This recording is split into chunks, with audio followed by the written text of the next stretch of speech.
Hi, Tom here. In this Circle Line Art School drawing challenge, I'll show you one way to draw a car, the Tesla Roadster. This car is all about curves, so we need to start by drawing the first curve first for the top of the roof.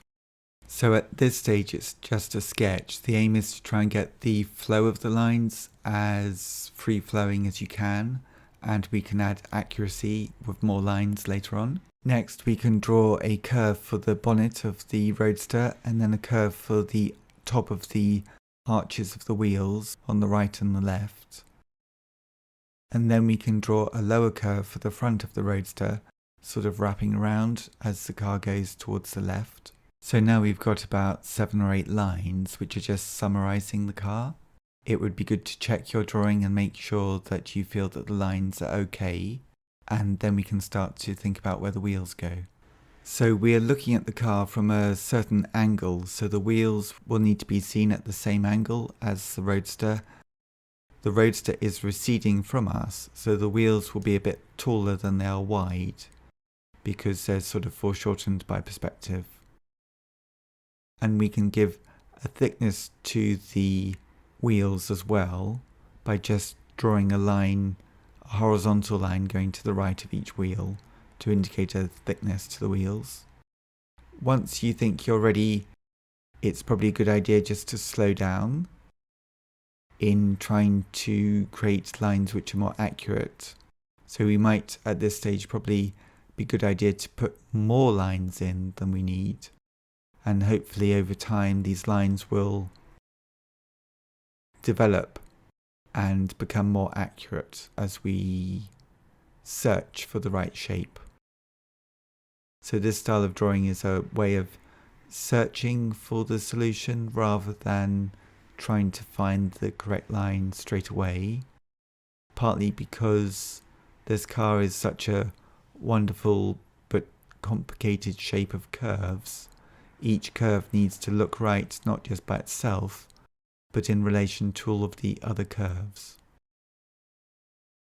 The added bonus of drawing in this sort of sketch-like way with a car like this means that as you see something that might need changing, it's quite easy to change it because we haven't really made any firm decisions too much about where anything is.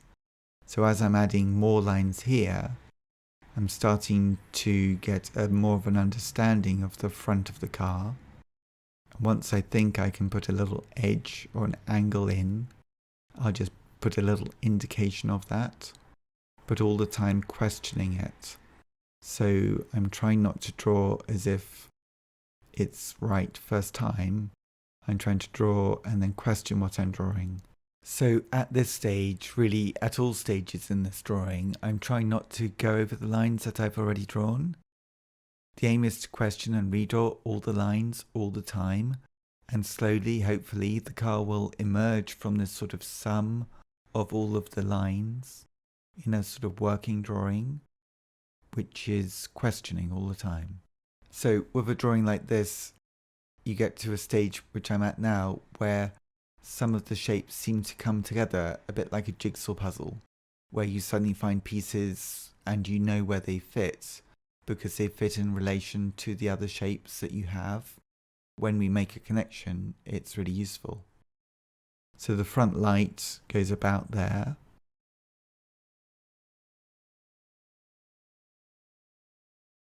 And then on the right hand side, there's a little bit of a light on the far right, just a small triangle, sort of line them up. And then this original curve over the top of the car, I've just checked that that feels right. I think it needs to bend down a little bit towards the back. Now the back of the car isn't really sorted yet for my car.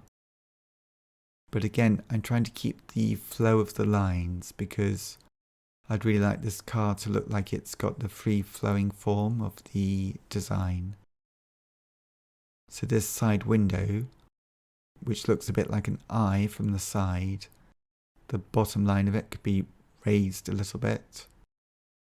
Now, with the back wheel, I'm not really sure where the center of the back wheel is yet, so I'm just drawing a series of elliptical shapes for the back wheel, and then trying to realize how much smaller the back wheel is because it's quite a bit further away than the front wheel.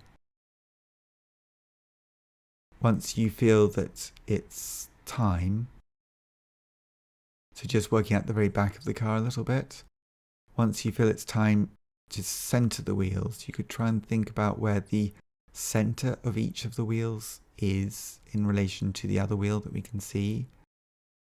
And then with the hubcap and the actual tire, that has details to it too.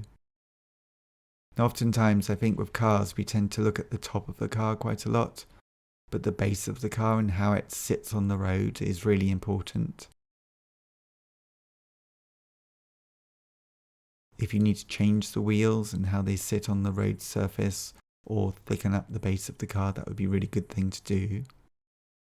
As you get more confident that some of the lines might be okay that you're drawing, what I find is just to make the lines that I'm using darker as they're more confident, and the lighter lines are the less confident ones.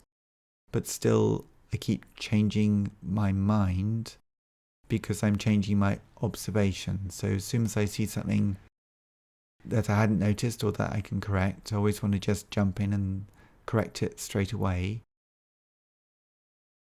Remembering to try and keep the quality of the movement of the curves is really important, I think, for this drawing. Now, some of these sort of mesh of lines that we're doing, we can tidy up with an eraser later on, but also it's going to be a tonal drawing later on, so some of them will just disappear. If you'd like to see a full narrated version of this drawing, please consider joining my online drawing course, How to Draw from Scratch, where I share with you all of the drawing skills I wish I'd known when I was starting. To find out more about how to draw from scratch, please visit my website, circlearnartschool.com.